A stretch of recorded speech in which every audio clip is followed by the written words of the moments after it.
Hi, everyone, and welcome to another edition of the Paydirt podcast. I'm Tom Hannifan. He is Matt McGloin.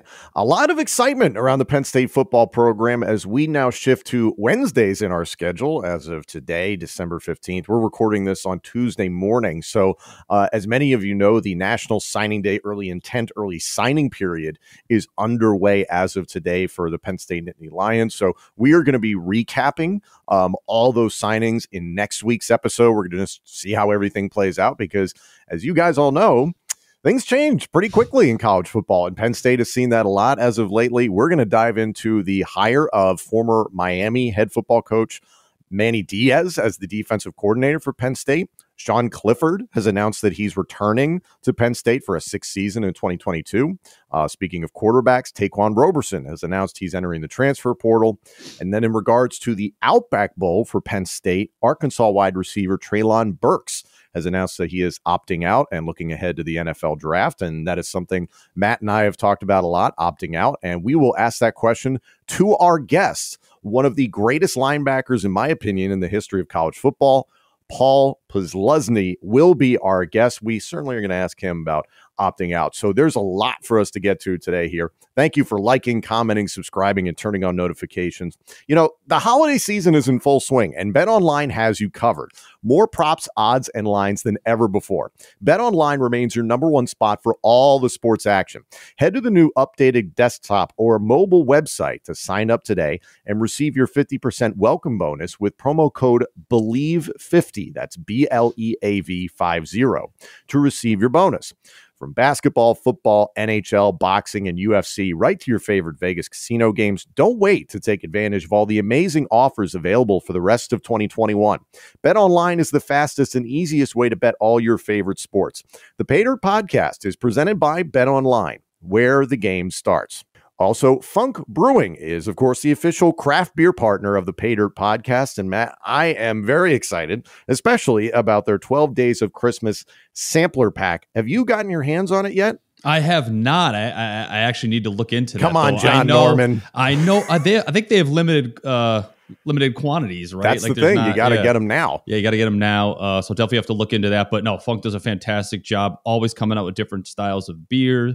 From their silent disco, they have a vanilla citrus. Cozy is a great beer to drink this time of year. I had a citrus IPA, from them the other night. So it's fantastic brew. They do a great job. Each beer, it's just so many different flavors, Tom. It's fun trying different ones for them. But we appreciate them being a sponsor. They help me out with my golf tournament each and every year. So fantastic brewery, run by great people. They will tickle your taste buds. The 12 Days of Christmas sampler pack, it's the perfect gift for anyone of legal drinking age, of course, for the holiday season. You can find Funk Brewing at your favorite beer distributor and grocery store. Trust me, their fresh, funky flavors will satisfy your craft beer loving taste buds. For more information, visit funkbrewing.com to learn where and how you can get their fantastic products. Must be 21 years or older to purchase. Please drink responsibly. Well, fall is still here, and we all could use a stiff breeze. That's right. This episode is sponsored by Blue Chew. Guys, confidence can take you far in life. It can also help in the bedroom, especially when it comes time to step up to the plate. That's where Blue Chew comes in. Blue Chew is a unique online service that delivers the same active ingredients as Viagra and Cialis, but in chewable tablets and at a fraction of the cost. You can take them anytime, day or night, and you can plan ahead or be ready whenever an opportunity arises. The process is simple. Sign up at bluechew.com, consult with one of their licensed medical providers, and once you're approved, you'll receive your prescription within days. The best part, it's all done online. So no visits to the doctor's office, no awkward conversations, and no waiting in line at the pharmacy. Blue Chew's tablets are made in the USA and prepared and shipped directly to your door in a discreet package. With Blue Chew, men everywhere are excited to see the postman because when your package has arrived, your package has arrived. If you could benefit from extra confidence when it's time to perform, Blue Chew can help. And we've got a special deal for our listeners. Try Blue Chew free when you use our promo code Paydirt at checkout. Just pay $5 shipping. That's bluechew.com, promo code Paydirt to receive your first month free. Visit bluechew.com for more details and important safety information. We thank Blue Chew for sponsoring the Paydirt podcast. All right, Matt. So we shift our schedule from Mondays and Fridays to Wednesdays. About a week and a half went by, and it seems like everything happened in Penn State football. So we got a lot to get into here. I want to start with arguably the biggest story in that time.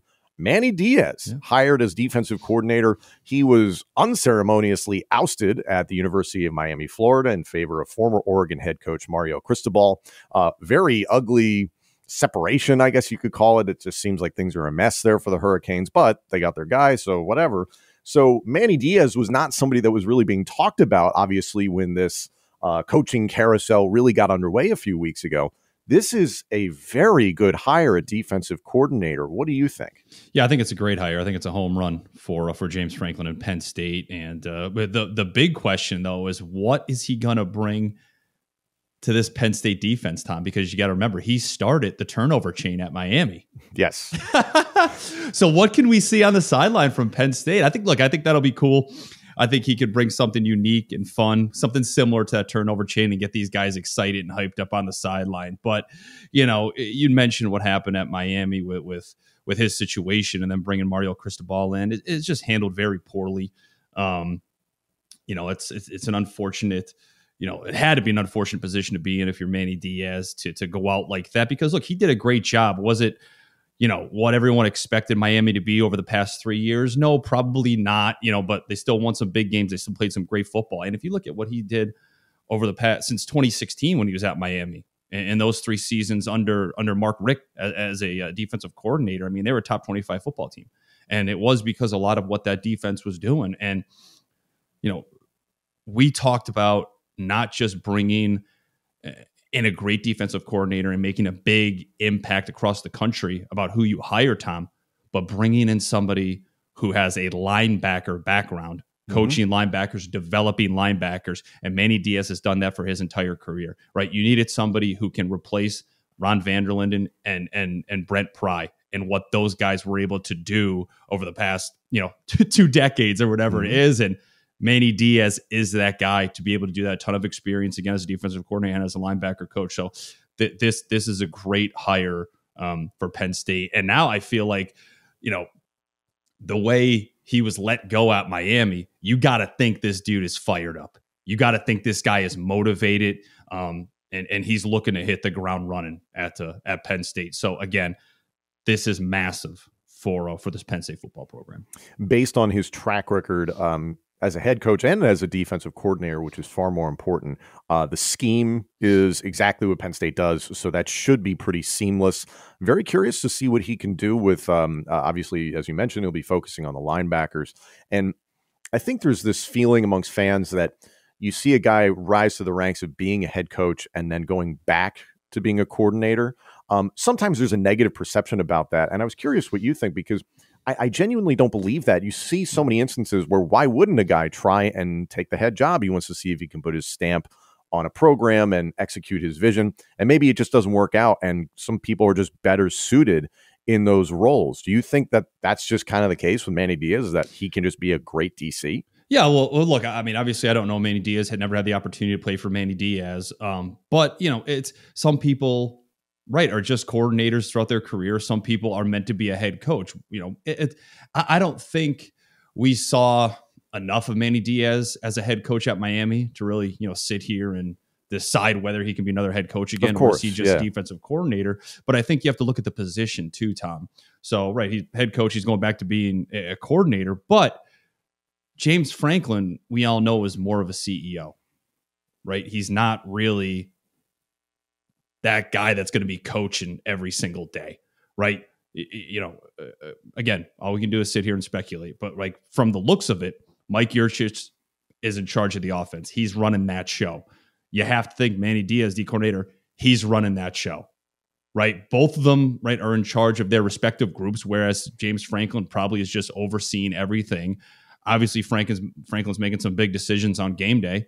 But I still feel like, in a way, Manny Diaz is still going to be the head coach. He's just the head coach of that defense, right? That's the way you look at it. And look, this is football, Tom, right? It's the ultimate team sport. So whether you're a coordinator, position coach, head coach, whatever it may be, you're all there for the same thing. There's one common goal, and that's to win, develop your players so they can go on to the NFL. So I don't think, unless you got a big ego or something like that, I don't think, these guys are too concerned about power or authority or anything like that. No, and to your point, Franklin, I believe, was quoted as such as saying that Manny Diaz is going to be, quote, the head coach of the defense. There you go. I believe that's the case. So this looks great, and especially after a couple of weeks of uncertainty. Brent Pry obviously going to take the head coaching job at Virginia Tech. Everybody was maybe looking at Anthony Poindexter to be the guy who went from co-defensive coordinator to the defensive coordinator. For a second, looked like Poindexter was going back to his alma mater at Virginia.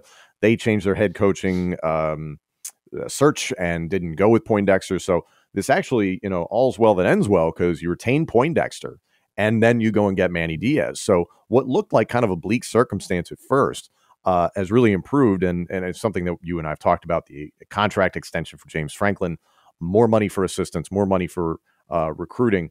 It was very alarming to lose Brent Pry. So this is a very nice move for this staff that I think should absolutely be commended. In regards to headlines in the past week, I would say Manny Diaz hire 1A, 1B was Sean Clifford announcing that he's returning for his 6th season at Penn State. This, frankly, was a polarizing announcement. You saw plenty of Penn State fans who were like thinking the same way that you have said, Matt, on this podcast, and that like, hey, he's been the starter for 3 years. He's earned his shot to, he's earned his opportunity to call a shot and come back as the starter for Penn State football. And you also kind of assumed James Franklin would be interested in that. Mm-hmm. And then there are plenty of other fans that were not happy to hear this, did not want to see more of Sean Clifford. We're hoping he would transfer. I just genuinely don't believe he is NFL ready at this time. And that's been the consensus of a lot of people. So when you saw the announcement, what was your reaction? Well, look, obviously he's not NFL ready, but I think it's more of, he was injured. Yes, he needs another year to maybe have a chance to get into a camp, at the next level. This, again, this is something we talked about. We compared it to Adrian Martinez's situation at Nebraska. He chose to enter the transfer portal. Tom, there was a lot of quarterbacks that left schools this year, right? Spencer Rattler is now going to South Carolina. Quinn Ewers from Ohio State, he's now going to Texas. Mm-hmm. So, if I was a quarterback, I'm thinking to myself as well, I could stay here for a 6th year. If I enter that transfer portal, it may be tough to find a landing spot where I can play right away. True. But at the same time, if you're one of those fans who is sitting there saying, no, we don't want Sean Clifford to be our quarterback, we want him to move on, whatever, just go back and take a look at what he was able to do throughout this first half of the season before he was injured at that Iowa game. He was playing the best football of his life, and it was really impressive. And that's with having, 7 or 8 months to understand Mike Yurcich's system. Now he's got a full year. He's got game film to learn from. He has a whole another offseason in spring, summer, training camp to work with Mike Yurcich, right? I think this was the best move possible for Sean Clifford. And obviously Penn State felt the same way, Tom, because you have to think Franklin, Yurcich, they had to sit down, they had a conversation with Clifford and say, hey, listen, what are you thinking? We'd like to have you back. We don't know what the future holds for us, right? Is Veyu ready to play? He did a fantastic job, in the game that he played, but is he ready to really take over and be the guy? Drew Alar, is he the guy? Yeah, he's a massive recruit, Tom, but we see it time and time again that some of these big recruits, they either play too early or they have struggled developing. They can't adjust to the speed of the game. They can't understand the offense. They can't get in and out of the huddle, right? So we don't know what the future at the quarterback position holds for Penn State without Sean Clifford.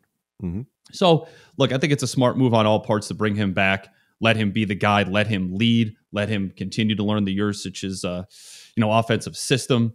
And again, if he can stay healthy, and we've talked about that during the season, if he was healthy. He was injured against Wisconsin. So, it's just been behind the 8 ball all year. Who knows what could have been if he stayed healthy the entire season. Iowa was in the Big Ten championship game with Sean Clifford. They beat Iowa.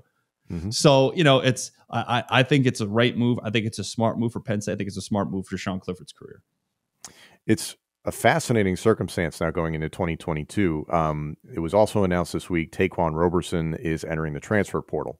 I don't believe that really surprised anybody. And it's no disrespect to Taequan Roberson. I believe he is a very good athlete that just needs to find the right place. I'm not even sure if he'll wind up as a quarterback necessarily, but I think he can play quarterback at the college level.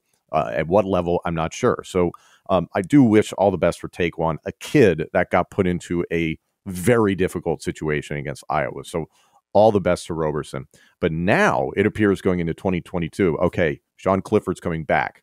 Christian Veilleux's already in town.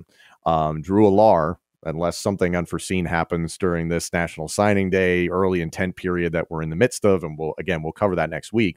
Drew Allar is on his way. Bo Pribula, who is also part of this quarterback class that's coming in. Let's not forget. So now you got a lot of guys in that quarterback room that time is a factor.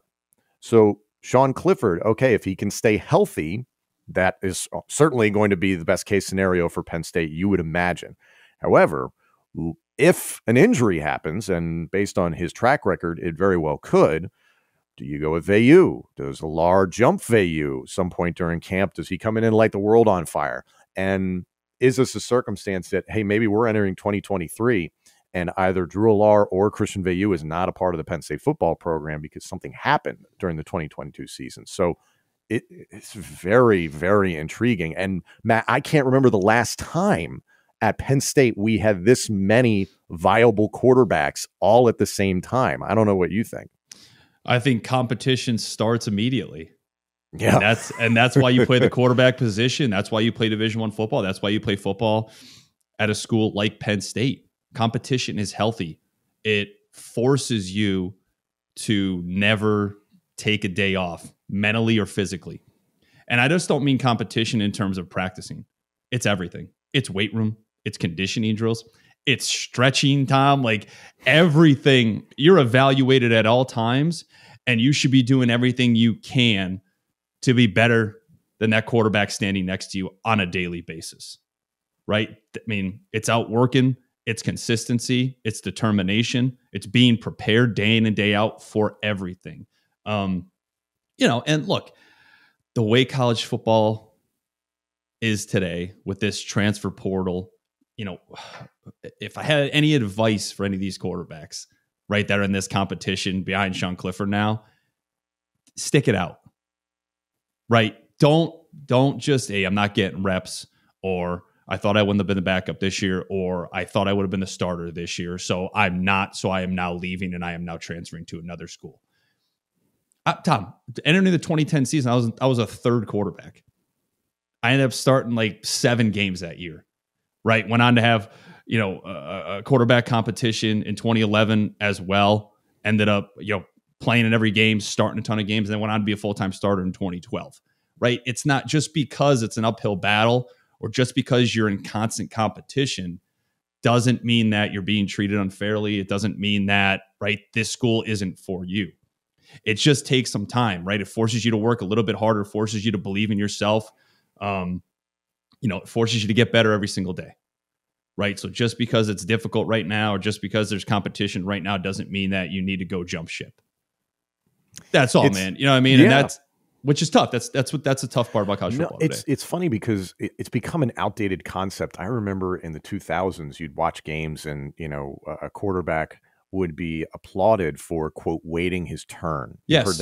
You heard that phrase so often. It was, he's a 5th-year senior and he's been sitting on the bench for 4 years. Now that is unheard of because the opportunities are there to transfer. And I always come back to, hey, coaches are jumping around left and right, and you got Brian Kelly doing ridiculous things at LSU. And it's like, okay, if they're going to jump, why not the players? Here's the thing too, Tom. You look at Michigan, right? In the college football playoff, Big Ten champs. This is Cade McNamara's 3rd year in that system.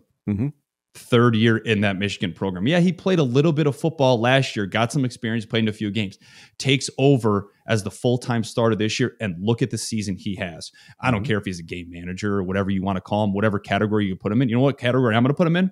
Winner. Big Ten champion, college football playoff quarterback. That's the category I'll put him because he waited his turn. He competed. He wasn't the starter on opening day last year. But what did he do? They gave him an opportunity. He made the most of that opportunity last year. He did enough last year for them to say, all right, we trust this guy moving forward. He's going to be our guy in 2021. And look at the job he's done this year. Mm-hmm. No, you can make the argument on both sides. So I just find we're at a fascinating point in college football. Yeah. There's never been more fluidity for coaches, for players. And I think it's improving the game. I think it's a fascinating thing. You mentioned Spencer Rattler. I can't believe what South Carolina has done in the transfer portal. Yeah. Overnight, Shane Beamer has transformed the Gamecocks in a way that I don't think anybody saw coming. I think, and another thing too, like, listen, I know I may not be the biggest fan of the transfer portal, just in terms of when you look at it, guys that aren't playing or guys are complaining about reps, so they just leave right away, right? There are positives to it, like the Quinn Ewers situation at Ohio State. All right, That's where it's a good situation, right? The Spencer Rattler, that's where it's a good situation. Roberson, Roberson. He's going to find a better spot. Exactly. When you know, like, there's no chance for you, or like C.J. Stroud is a Heisman candidate, right? Quinn Ewers, you're not going to play next year. You may not play the following year, right? That's where it's a good situation. I'm just saying, when it's tough sledding, sometimes these kids leave schools too early. So just, stick it out as much as you can. But you're right, dude. It's college football is crazy today. These quarterbacks leaving, going to different schools, man. It's crazy to see. And in the same vein of that movement, the transfer portal, then there's the concept of opting out, which you and I have discussed quite a bit as of late. And we are going to ask Paul Posluszny about that later on, because if anybody can speak to coming back for another year, sustaining a major injury in a bowl game that was not for the national title, Paul Posluszny can speak to it. So we're excited about that. It was also announced in the past week that Arkansas wide receiver Treylon Burks has opted out of the Outback Bowl. So that is a plus if you're a Penn State fan, obviously a negative if you're an Arkansas fan, because Treylon Burks, over 1,000 yards receiving. He has been an excellent wide receiver. Not entirely sure where he's going to go in the NFL draft, but he will probably get picked up by somebody. How big do you think that opt-out is, especially for this game? Yeah, I mean, look, at any time a big-time player opts out,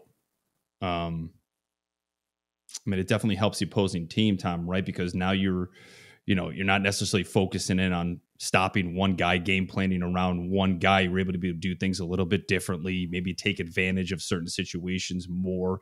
More so if that guy was playing, you wouldn't be able to be able to do certain things. So, it's big. But again, you know what I feel about, the whole opting out thing, and looking ahead to try to play at the next level.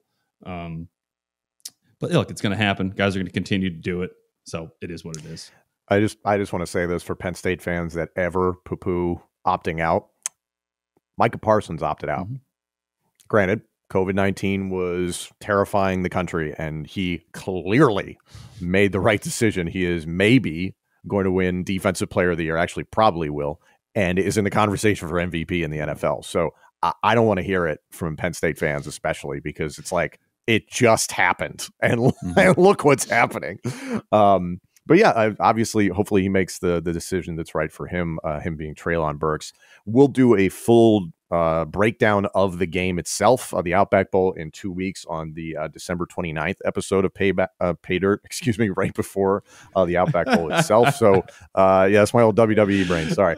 I think it's exciting just because this is the time of year, and you know what it's like in the lead up to a bowl game, is that in practice, you start seeing the guys who are going to be big next year that maybe in that bowl game, because of opt-outs, because of injuries, whatever reason, opportunities arise. So this could be dangerous for Penn State. You never know who else within that wide receiving core could step up for Arkansas. Yeah. They are predominantly a rushing football team, so that has worked very well for them this season, and that has been the Achilles heel for Penn State's defense. Let me say this before we move on to our interview. Bowl practice is huge. It really is. Like, I don't think, some people understand how important that time is for coaches to evaluate their players and for players to prove and show that, listen, man, I'm ready, right? I've had an opportunity to learn this entire year, understand what it takes to game plan, understand, by taking mental reps, what it takes to step up and contribute on this football team. What's important too, like when they're evaluating these players, Tom, is, all right, who's really been focusing and who's really been paying attention this year and who hasn't? because during these bowl practices, you'll do scrimmages and stuff like that. And it's like, if you go in there and you're making the same mistakes you made in training camp, you made in the spring, you've wasted a season, right? Obviously you haven't been taking it seriously. You haven't been paying attention. You haven't been getting those mental reps. So this time is crucial for some of these backups and underclassmen. A lot of anticipation. The countdown to the Outback Bowl, Arkansas versus Penn State. That's coming up on New Year's Day. Next week, we'll get a full recap of the National Signing Day early intent, early signing period. That's obviously taking place right now, so we can't give you results because it's happening as we're speaking and recording this. So that's fun. So we'll dive into that and continue to preview ahead of the Outback Bowl. And we'll see what other headlines break because it's been a wild week and a half that we've just seen. But coming up here in a matter of moments on the Paydirt podcast, one of the biggest guests we've ever had on this show, arguably one of the best Penn State linebackers to ever do it, the history of linebacker U, and in my opinion, one of the greatest college football linebackers and defenders ever. Paul Posluszny is our guest in a matter of moments. But before we get to that, all of us involved in the Paydirt podcast are proud supporters of Thon, also known as the Penn State Dance Marathon. Thon is a year-long effort dedicated to raising funds and awareness for its sole beneficiary, 4 Diamonds at Penn State Health Children's Hospital. Thon is the largest student-run philanthropy in the world, committed to enhancing the lives of children and families impacted by childhood cancer. 4 Diamonds picks up where insurance leaves off to relieve financial stress and provide emotional support so that no family ever has to see a medical bill. Since 1973, Thon has raised over $190 million in the fight against childhood cancer. To learn more about Thon or to donate, visit thon.org. That's THON.org. It's all for the kids. Make a difference in the life of a child today. And on another personal note, we want to take this opportunity to put a spotlight on mental health with a new initiative called Tag Me In. Tag Me In is simply asking for people to tag in on the conversation and help strip away the stigma around mental health. Whether you're looking to lend support, you want to talk, you want to share, maybe you need some help. We invite you to join in on the conversation. We encourage you to make a video if you'd like, post it on your social media channels, and use hashtag #TagMeIn and hashtag #TagMeInUnited. At the very least, we want to hear from you. You are not alone. Tag me in. Visit tagmeinunited.com to learn more. Without further ado, we are joined by one of the greatest Penn State linebackers ever, and dare I say, one of the best linebackers in the history of college football, Paul Posluszny. Paul, thank you so much for the time. I feel like I've been watching you and your career, and everybody calls you Puz. So can I call you Puz? Is that okay? Absolutely. It makes things easier for everybody. So let's just do that. It just shortens up the spelling. It's so much easier. So what's going on with you? How are you? How's life? What's happening? I mean, life is great. We were talking earlier, married to a Penn Stater. We have 3 little ones, and I always say, like, if they're good, then I'm good. All is well right now. All is well. You kind of resurfaced for Penn State fans very recently. This season, you had a chance to go back to Beaver Stadium. You were there as one of the honorary captains for the Penn State-Michigan game. We all wish that game had gone better than it did. But what was that experience like? Because it had been a while since you were back on campus. Yeah, it had been too long, and it was so exciting to finally get back.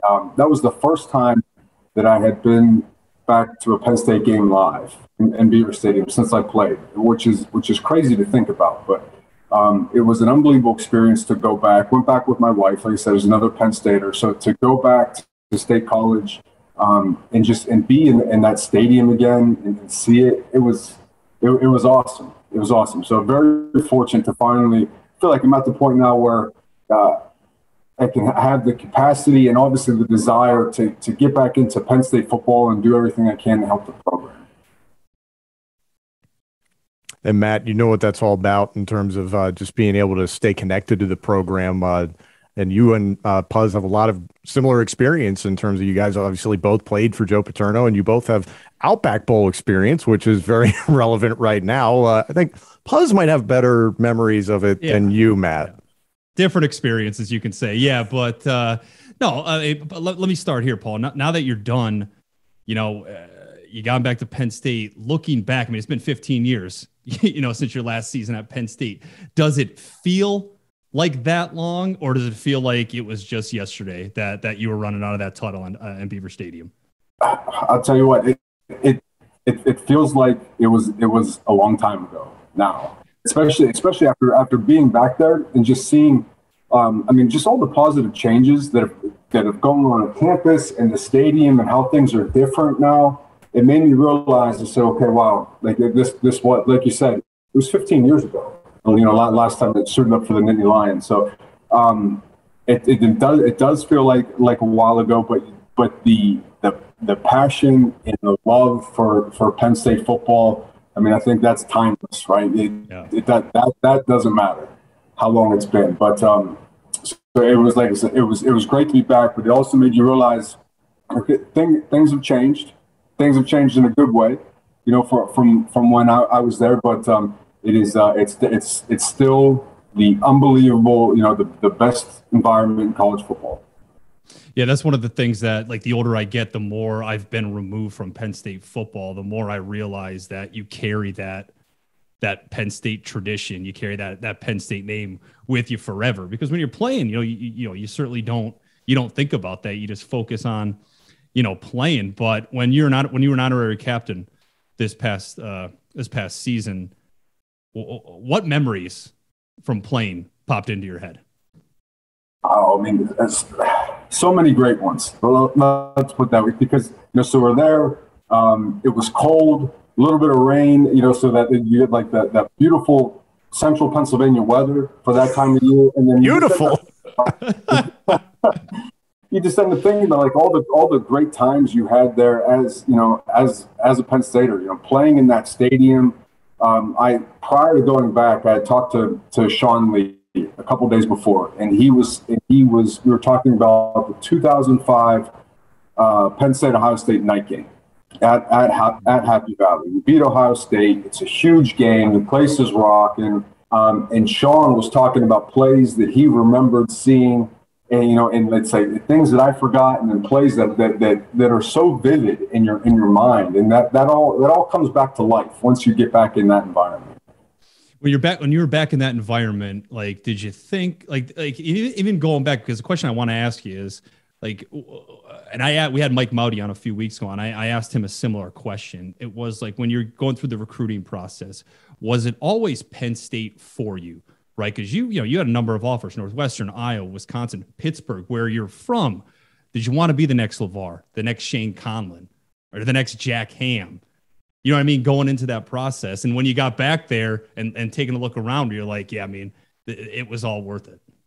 Oh, I think, like, thinking about the recruiting process. Let's put it this way: when I got a scholarship offer from Penn State, and went on an unofficial visit.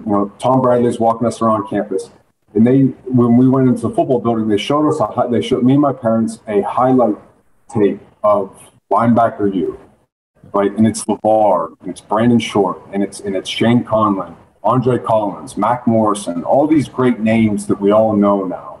And to me, it was like, man, if I could go here and just be a part of this, like. I know I in my mind, I was like, I can't compete against LeVar or Shane. These guys are Jack Ham. These guys are legendary, right? They're larger than life. But if you could just be a part of that tradition, once you did that, I was sold, right? After I experienced that, and then you have the opportunity to go and compete, and you say, man, maybe I can play at this level. When I first got there, I was like, man, I just, like, maybe when I'm a junior or senior, I can play. But it didn't going in saying I want to be the next great guy. That was almost unthought of. You just want to go and say be on the Penn State football team, because Penn State football was, that was it. So to have an opportunity to compete on the team was just great experience. Yeah, you mentioned your first few years there, which were tough years, right? 03, 04, you guys, certainly struggled a little bit that year. And if I even remember correctly, like, there were talks of, Joe possibly being fired back then, in the early 2000s. What was that like? Because obviously you guys turned it around 05, 06, 11-1, 9-4, which was the Outback year. So you kind of had a mix of, struggling, and then this fantastic turnaround where you were one of the best teams in the country in 05. Yeah, so when I get there in 2003, and I think that record was the worst in Penn State football history. So you get there, you go into Penn State football, and then that happens. You say, wow, okay, we have some work to do. 2004, we get a little bit better, but still struggle. And at the end of that year, people were calling for Coach Paterno to step down. And thank God that he had the courage to say, I know how to get this thing turned around. I've been doing this for a long time, and we're going to make it work. Because then the following year, we have guys like Michael Robinson and Alan Zamitis, great leaders who turn everything around, for Penn State, win the Big Ten championship, and then it made all that struggle in 2003, 2004 worth it even more, because we got to experience the other end of that and see kind of Penn State get back into a prominent level. Yeah, I got two more for you, Paul. And I'll pass it back to Tom. But you mentioned Joe, saying he knows how to get this team turned around. What are some of your memories about playing for Joe? Any stories you want to share? I mean, to be honest with you, the biggest impact let's put it this way. I was going to say there's two. One on the field and then one off. When I was a freshman, towards the end of the year, I had the opportunity to start to play. And we were getting ready to play Ohio State. And it was in practice, and Coach Paterno was coming over and was watching the linebackers doing drills. And I didn't do something properly. And Coach Paterno didn't even look at me, but he came over and stood by me and talked to Coach Vanderlyn, our outstanding linebacker coach. And he said, Ron, if he's not tough enough to play, he's not playing anymore. So and that, like, the fact that he made his point clear, and I said, okay, I'm going to make sure that I do everything I can, that Coach Paterno never questions my toughness again. Maybe I make mental mistakes, not the fastest, biggest, whatever. But don't ever let someone question your toughness. Great lesson to learn, and so unbelievable that he said that to me as an 18-year-old freshman, and that's stuck with me for life. And then the guidance that he gave, Matt, and you'll know this, in team meetings, I thought was unbelievable. His ability to take a book that he was reading and apply it to, the biggest one that he always talked about was Shackleton's Way, right? And the life lessons that he took from that and then applied to Penn State football, his goal was to educate us in a much greater way than be a great quarterback or a great linebacker. And we all know that now. But it's something, you almost don't realize it until you're done, until you're out. But I'm so appreciative of that from him, that he had a greater calling in molding us into being good young men. I've brought this up before on the podcast. So, it's like anytime Joe made a point, like on the field or team meetings or whatever it may be, like if he was talking to somebody on the defensive field or somebody, during a special teams period, everybody stopped and listened. Like everybody knew how valuable those words were. And, you're trying to soak up as much information, from him, that you can, going back to you, your last season, 2006, 9-4 year, played in the Outback Bowl. What was that like for you? What was the mindset like at that time, knowing that, okay, this is it? I don't get to put on a Penn State helmet ever again after this bowl game. Man, it was tough because, it was a great ending though. Great ending to that season, to my career there, because that year was a challenging year. We had a solid record, but we hadn't beat a prominent opponent. And then we had the opportunity to go play Tennessee, and everyone's talking about the speed associated with the SEC, and we can't compete with them. And then we go down and get a big win and take care of business and finish the season on a great note. But I just think of the teammates that I spent time with, the linebacker group that we had. It was Dan Connor, Sean Lee, Tim Shaw, and Navarro Bowman was part of that group. Man, just a great group of guys to be around, and a great group of guys to compete with. And I remember I just tried to enjoy it as much as I could. I didn't want to leave the field. After so we win, everyone's excited and saying, "Man, I don't want to leave this field because this is the last time that that I'm going to be able to wear this blue Penn State jersey." So it was, it was one of those things, man. It's part of the deal. Sad that it happened, but also very appreciative of just everything that Penn State represented and everything I had the opportunity to experience. And Paul, it sounds like, when I talk to Matt on this show about, we see so much now, and especially in the last 5 to 10 years, and granted, COVID has been a big part of that, players opting out. You had a very difficult end to your time at Penn State, and people remember the Orange Bowl from the 05-06 campaign. If it weren't for you playing as hard as you did in that game, does Penn State beat Florida State? That's a great question to ask, but you get carted off. That was a difficult moment for you, and you have a major injury and have to rehab, and you're inevitably thinking about a career in the professional ranks. Was there any part of you that thought about that? Because it's become so commonplace now in college football to opt out. At that point, it was all like, I don't think guys did it, right? But you can understand the situation now, but there's something special about being committed to your college team, and because it's so short in the grand scheme of things, the opportunities are so limited, and it's such a influential part of your life. And so the opportunities to compete for your school, for your state, I think that's special. And you wouldn't want to miss out on those opportunities because, you're saying I'm going to the NFL, I want to be safe.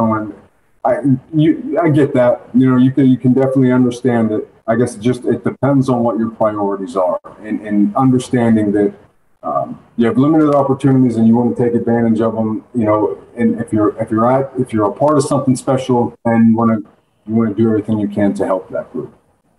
Got nothing but respect for that. And it's funny because it's a similar theme that you touched on when you officially retired from the National Football League. And Matt, you and I were talking about that earlier today. You would I forget the quote that you said specifically from when Paul announced his retirement. Do you recall what we talked about?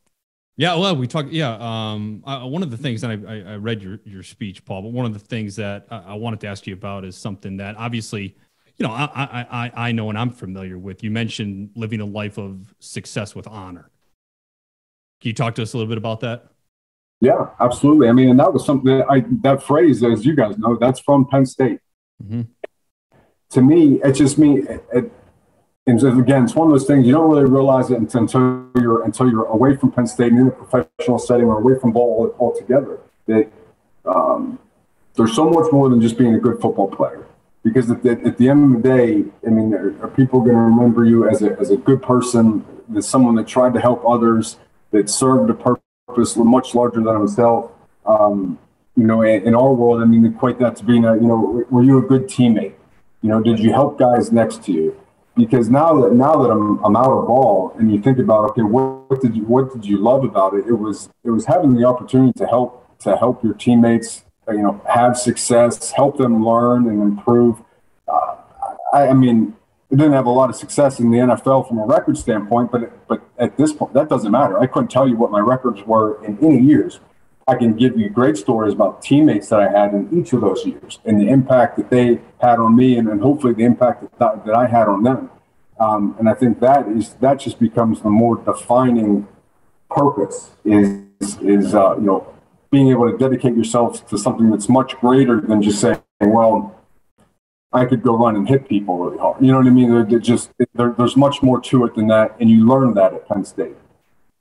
Hey, man, you played over a decade in the NFL. You got nothing to prove to anybody, and you took care of your family for life. So I'd say you did all right. You did all right between the Bills and Jags. We'll see. We got a long way to go, hopefully. So like I mentioned before, you had a chance to get back to campus. So you got to see this current Penn State team in action a little bit. And you mentioned some of the guys that you got to have in that linebacker room, which is an insane list of talent. And this current crop of linebackers at Penn State, not too bad themselves. So what do you think of this group of Brooks, Jacobs, and Brandon Smith? Awesome to see them play in person. It was exciting to watch them because you had heard and read so much about them, but to have the opportunity to see them play live, it was exciting because they're a great group. They're a great group. When you look at them, they look like stud players. They're built like stud. They move well, and I'm thinking, I don't know if we quite look like. You know what I mean? You guys had the neck rolls, so it made you look as big as you wanted to look. No, that's more intimidating. That's more intimidating for a quarterback. The neck, the old neck rolls. You guys running around like Dan turtles Connors was twice as big as Paul's was. Yeah. Awesome group to watch. I mean, it's gonna be exciting to see them to continue to improve and represent Penn State the way they are. I'm glad you brought up that 2003 season. If I remember, the record was 3-9. And, Joe, as you mentioned and you guys detailed so well, was a cemented legend at that point. So now looking at 2020, 2021, there's a lot of people, and listen, I'll be the first one to say it, is critical of James Franklin. And it's been 11-10 in the last two seasons, last year 4-5, this year 7-5. Do you have any advice to Penn State fans? Like, is the idea just kind of the old Aaron Rodgers thing of like, hey, relax? I mean, I think, let's put it this way, having the opportunity to actually meet Coach Franklin and see how he interacts with his players and, the command presence that he has, he's got my full support. And I would say, like, there's going to be challenges, right? It's part of the game. But with him at the helm, I think Penn State football is in great hands. And, hopefully he's there for years to come because he seems like he always gets the right guys. And you could tell that he is devoted to Penn State and what Penn State means. And that's the type of person you want leading your organization. They just gave him a nice contract extension, Matt, to make sure that stay that way. Yeah. Let me go back a little bit here for you, Paul. Tom talked about, that 2005 team. He mentioned Dan Connor, like special year, special season. That defense was fantastic. You obviously had a great year. Calvin Lowry, 4th round draft pick. Dan Connor, again, linebacker, great 3rd round draft pick. Tamba, 1st rounder, right? Jay Alford, third round guy. Tim Shaw, 5th round guy. And, obviously Tim's battling ALS and, he's in our thoughts and prayers. But a lot of other guys on that defense that went on to be greats at Penn State, like Sean Lee. Playing with those guys, how does that elevate your game each and every day? I think when you know that you're surrounded by studs, right? And you're surrounded, not only that from an athletic standpoint, but guys that love the game and you see them, you see how they work and you say, okay, I need to make sure I'm doing my part because the guys next to me are doing everything that they can to help Penn State and have success and be at their absolute best. I mean, I think that's just that overall competition just drives you because you don't want to let the guys next to you down, right? That's almost like your greatest fear as a player is, man, if I miss this play, Dan Connor is relying on me to be here. Sean Lee is relying on me to make this play. Jay Alford, our 3 technique that year when played in the NFL, he's relying on me to be at a certain point at a certain time. And you don't want to let those guys down because you know how much everyone has committed to being their absolute best. So that is always a motivating factor. Now that you're done looking back, we talked a little bit about, Shane Collin earlier, Jack Ham, LeVar. Have you looked back on your own career and thought to yourself, all right, what I did was pretty good. Like, do you still, you know what I mean? Like, has it hit you that you are in that category, that you are the guy? Matt, and I'm going to love to get your opinion on this because when I still dream about football all the time, right? I dream of the mistakes that I made. But in my dreams, I have the opportunity to almost replay the play. And so I make it the second time. But that's almost like how, when I think about ball, man, I love the game. And oh, if I would just reacted a little bit quicker, than I could have. And so it's strange. That's what I think about. And not in a negative way by any means, but just like there were things that I missed some plays, but that's what stays with me. I think more than anything. But then when I think about my time, you think about the players that you were with and say, man, playing with Tamba Halid made a linebacker's life a lot easier. When the opposing quarterback knew that Tamba was bearing down on him. I mean, so that I think about that aspect as well. It's just that the guys that we all played with.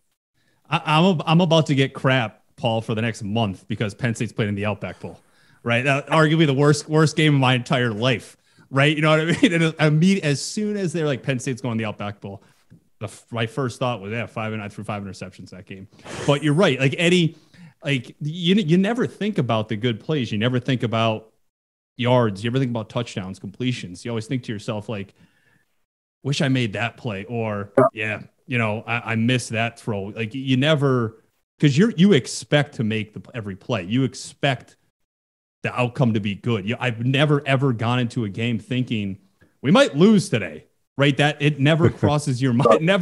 It never crosses your mind. You always think you're going to win. You always think you're going to dominate, and that stuff, like certain throws, certain interceptions, certain plays, like it stays with you, and it's just that's just who you are as a competitor, who you are as a player. You strive for perfection. Understand you're never going to get there, but you still strive for it.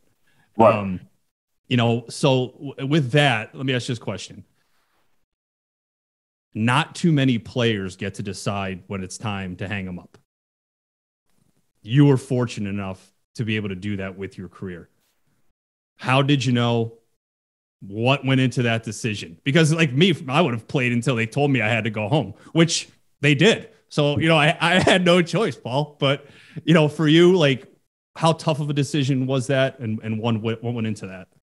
Oh, it was incredibly challenging because, let's put it this way, I knew I didn't want to stop. I wanted to keep playing. Like deep down inside, I love this game. I want to keep playing. I want to keep playing. But there's a difference between what I wanted to do and what I felt was right. At that point, it took so much effort from a training and a rehab standpoint to feel good on Sundays, to get my body right, to feel good, that I started to realize, okay, maybe it's probably getting close to time, because knees, hips, and shoulders just didn't feel right anymore. And my biggest concern was, I mean, we talked a little about this earlier, that I said, okay, so let's say I hold on for one more year, come back and play the year. There's a high probability I'm going to be a step too slow at some point in the year, because I saw how a 16-game progression happened in 2017, 2018, how I felt, and I said, man, I think I could play at a high level for like 6 to 10 games, but that's not good enough. You know what I mean? You still got 6 games plus left. So I said, and I didn't want to deteriorate on the field and have people say, and have my teammates say, man, last year Puz would have made that play, but he's 34 now. You know what I mean? And so I said, I would rather stop a little too early, even though I had a chance to go back, but I'd rather stop now instead of regretting coming back because I love the game, and it would be almost selfish reasons to come back.